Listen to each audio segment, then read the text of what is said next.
ഒരു കപ്പ് ചോറ് കൊണ്ട് വളരെ സോഫ്റ്റ് ആയിട്ടുള്ള ഒരു ഇൻസ്റ്റൻറ്റ് ദോശ റെസിപ്പിയുമായിട്ടാണ് ഇന്ന് ഞാൻ വന്നിരിക്കുന്നത്. നമ്മുടെ ദോശ പ്രിപ്പയർ ചെയ്യാൻ നമുക്ക് വേണ്ടത് ഒരു കപ്പ് ചോറാണ്. അത് നമുക്കൊരു മിക്സർ ജാറിലേക്ക് ഇട്ട് കൊടുക്കാം. ഇനി ഇതിലേക്ക് അധികം പുളിപ്പില്ലാത്ത ഒരു അരക്കപ്പ് തൈരും ഒരു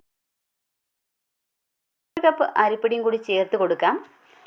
ഇനി ആവശ്യത്തിന് വെള്ളം കൂടി ചേർത്ത് നന്നായി ഒന്ന് അരച്ചെടുക്കണം.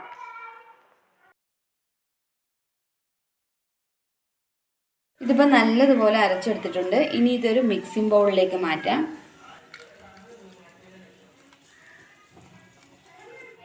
ഇനി ഇതിലേക്ക് ഒരു 1/4 ടീസ്പൂൺ ബേക്കിംഗ് സോഡയും ആവശ്യത്തിന് ഉപ്പും ഒരു 4 ടേബിൾ സ്പൂൺ റവയും ചേർത്ത് നല്ലതുപോലെ ഒന്ന് മിക്സ് ചെയ്തെടുക്കാം.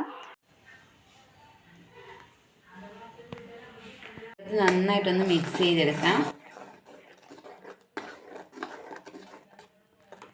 ഇതിപ്പോൾ നന്നായിട്ട് മിക്സ് ആയിട്ടുണ്ട്. ഇനി ഇതൊരു 10 മിനിറ്റ് റെസ്റ്റ് ചെയ്യാൻ വയ്ക്കാം.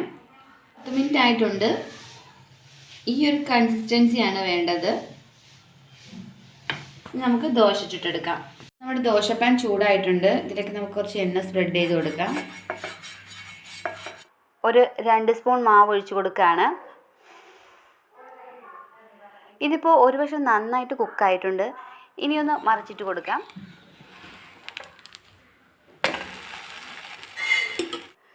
അപ്പോൾ നമ്മുടെ ഇൻസ്റ്റൻറ്റ് ദോശ ഇവിടെ റെഡി ആയിട്ടുണ്ട്.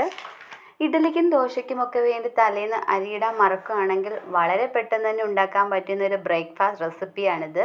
കുട്ടികൾക്കും മുതിർന്നവർക്കും എല്ലാം ഇഷ്ടപ്പെടുന്ന ഒരു ദോശ കൂടിയാണ്. വളരെ ഹെൽത്തി ആയിട്ടുള്ളൊരു ദോശയാണ്. എല്ലാവരും ഒന്ന് ട്രൈ ചെയ്ത് നോക്കണം. പറ്റുമെങ്കിൽ എല്ലാവരും ഒന്ന് ട്രൈ ചെയ്ത് നോക്കണം. അപ്പോൾ ഇതുവരെ എൻ്റെ ചാനൽ സബ്സ്ക്രൈബ് ചെയ്യാത്തവരാണെങ്കിൽ എൻ്റെ ചാനൽ കൂടി ഒന്ന് സബ്സ്ക്രൈബ് ചെയ്യണം. ഈ വീഡിയോ നിങ്ങൾക്ക് ഇഷ്ടപ്പെട്ടെങ്കിൽ ഷെയർ ചെയ്യാനും ലൈക്കും കമൻറ്റും ചെയ്യാൻ മറക്കരുത്. അപ്പോൾ അടുത്ത വീഡിയോയുമായി കാണാം.